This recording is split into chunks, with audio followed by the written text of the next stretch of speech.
राधे राधे महाराज जी।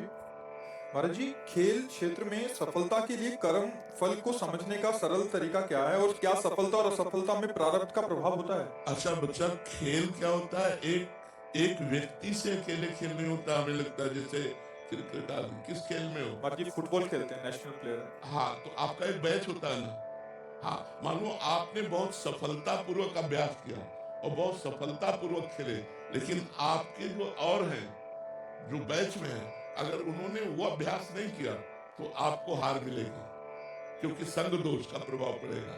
अच्छा, वो सफलता पूर्वक किए भी, लेकिन प्रारब्ध भोग, जो प्रारब्ध है वो आपको असफल करना चाहता है। उनमें किसी से चूक हो जाएगी, आप थोड़े से नंबर में आप गिर जाएंगे।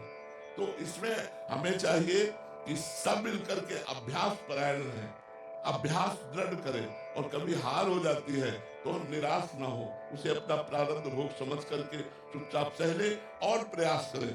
अभ्यास से क्या नहीं हो सकता। अभ्यास में बहुत बड़ी ताकत है, पर अभ्यास के लिए हम कोई नशा न करें, हम व्यभिचार न करें, हम थोड़ा संयम से रहें तो हमारा अभ्यास सफल हो जाएगा। अर्जुन जी ने रात्रि में बाण चलाना अभ्यास किया। रात्रि, एक बार द्रोणाचार्य जी उठे, शाय शाय ऐसी आवाज आ रही थी। ये क्या? वहां जाके देखा तो वीरासन में बैठे हुए तभी विश्व का सबसे बड़ा धनुर्धर अर्जुन ने। अभ्यास में बहुत बड़ी ताकत है बच्चा। ये जिस कार्य में लगो, दृढ़ता पूर्वक अभ्यास करो, और दृढ़ता तभी हो सकती है जब हम अपने चित्त को एकाग्र करें। अगर हम गंदी बातों में मन को लगाएंगे और व्यसन आदि नशा आदि करेंगे तो हम सफलता नहीं हासिल कर पाएंगे। हम व्यसन रहित हो, कोई नशा न करें और गंदी बातों से बचे तो सफलता अवश्य प्राप्त होगी।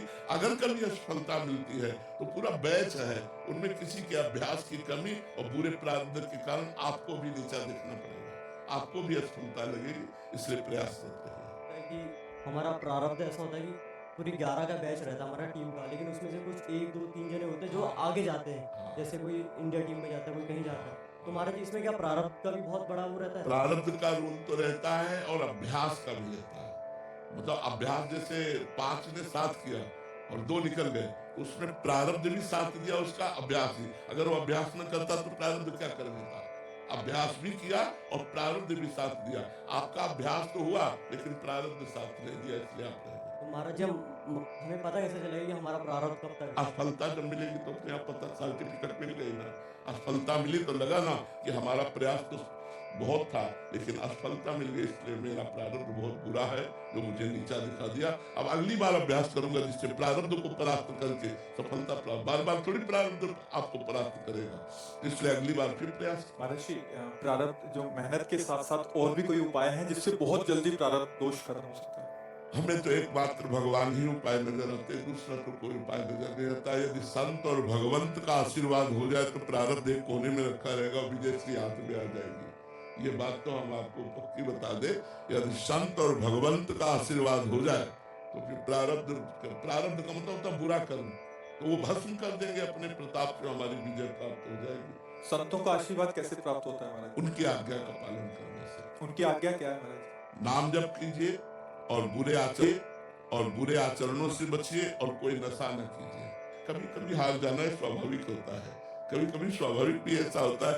हर समय उन्नति थोड़ी होती है, हर समय विजय श्री नहीं मिलती है। कभी कभी अर्जुन के भी बाण धोखे में हो जाते थे। ऐसा नहीं थे कि एक बार, वो तो भगवान राम का बाण एक बार छूटा तो धोखा नहीं। अमोघ जिम अमोघ रघुपति कर बाना, बकाया दूसरे से मोह हो सकता है।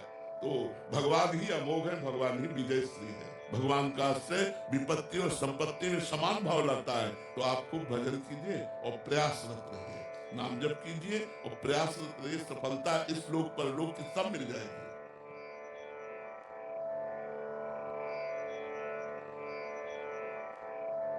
ऐसे ही भक्ति रस में डूबने के लिए चैनल को सब्सक्राइब करें। राधे राधे।